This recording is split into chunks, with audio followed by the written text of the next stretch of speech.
This is part two to my gang stalking testimonial. There's a lot of things that I left out in the first one, so I had to write everything down. Hopefully, I'll have enough time to get through it pretty fast. First, you should look up directed conversations, which is when you go places and people will get behind you or in front of you and they will start repeating whatever you were just talking about. If you don't leave the house, they will send somebody to the house to do it. They will email you, they will call you.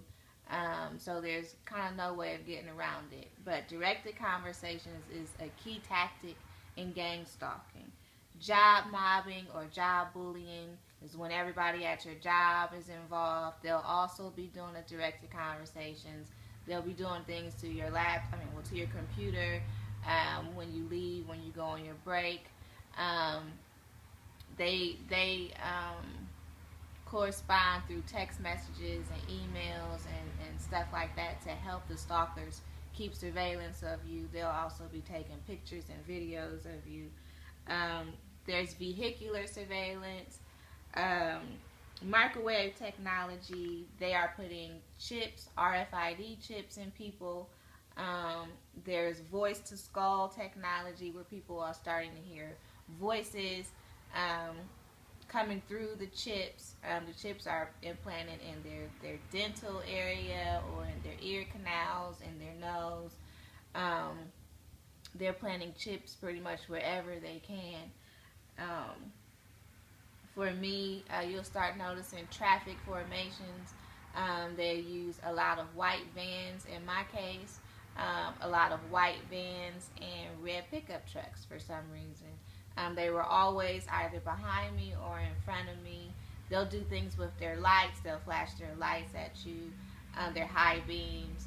They will usually for me it's like coming the other direction and to be somebody with one headlight, or they'll jump in front of me and to be somebody with one tail light out, so they'll be doing these things to you over and over and over and over again every day pretty much.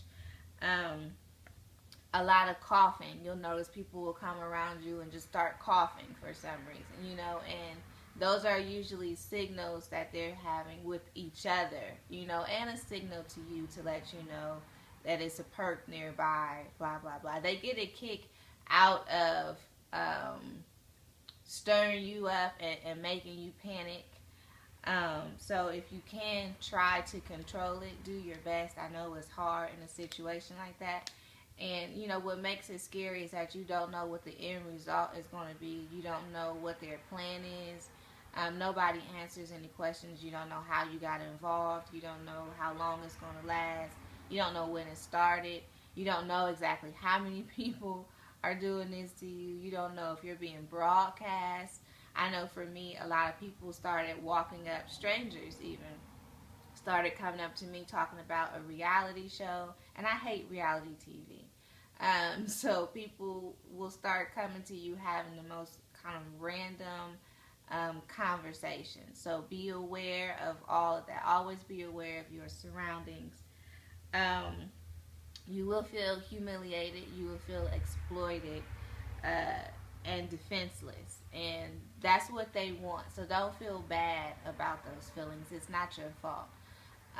The humiliation comes, it's not like, oh, they're laughing at me or anything like that. You feel humiliated because you feel like everybody knows what's happening to your life but you.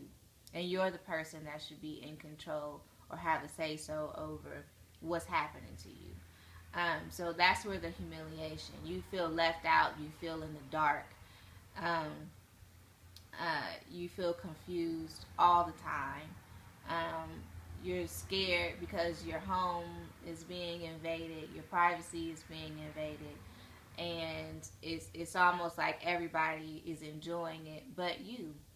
Um, and I know for me, it really hurt because my mom was involved and I couldn't stop them from harassing her.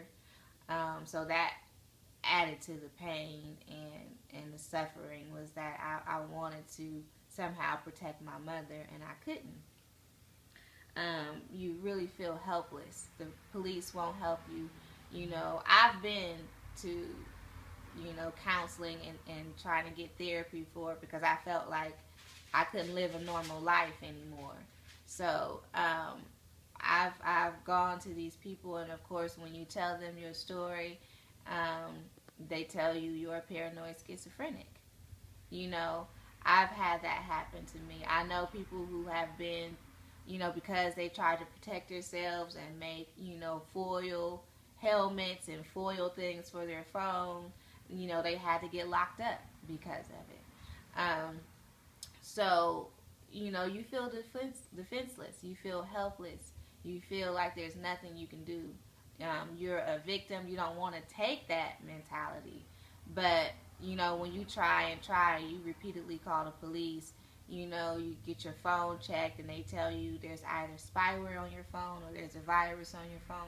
You get a new phone. It still continues, and you keep trying to fix this problem. You keep trying to get out, and you keep running to a dead end.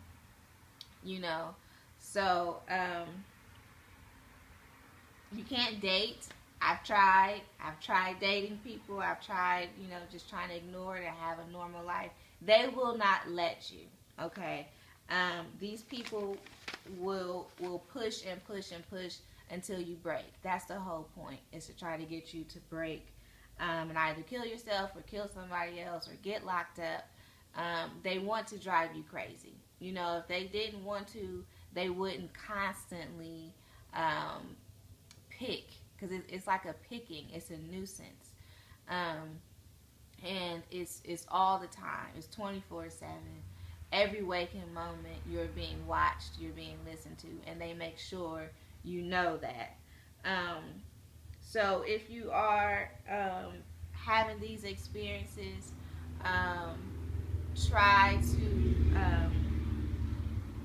try your best to make it feel like your life. If there are people that you can trust, like, not cling to them, but keep in touch with them. I know for me, I kind of lost trust in a lot of my immediate family, because it all seemed like, at first it seemed like they were involved, and then it seemed like they wanted to attack you because you were trying to tell them, like, somebody's stalking me, and they would come at you like you're the problem, and most stalkers will blame the victim for their behavior. They will find a way to say it's her fault. She needs to learn a lesson. It's something she's doing wrong. Something wrong with her lifestyle. They will always find a way to make it your fault that they are having this behavior, because they don't want to look at themselves and say, I should stop what I'm doing to this person because it's causing them a lot of pain. I've lost everything because of it. Jobs, homes, cars, friends, family. I've lost it all. And the stalking continues. They will get your whole moving doesn't do anything. Wherever you go, they will follow you. They will get people in your community to continue the stalking behavior. So moving does not help. You have the right to fight for your privacy. If you can get evidence, do that. It's hard for me because they have somehow hacked into my phone. So whenever I do try to tape, they make sure they stop whatever it is that they're doing before I can hit record. But if you can go get you a video camera, if you can get anti-spyware, stuff like that, do whatever you can to protect yourself. If you can build up enough evidence to prosecute, do that. You don't have to tolerate this type of behavior. It's unacceptable. It's disrespectful. It's invasive, and your right to privacy is a God-given right.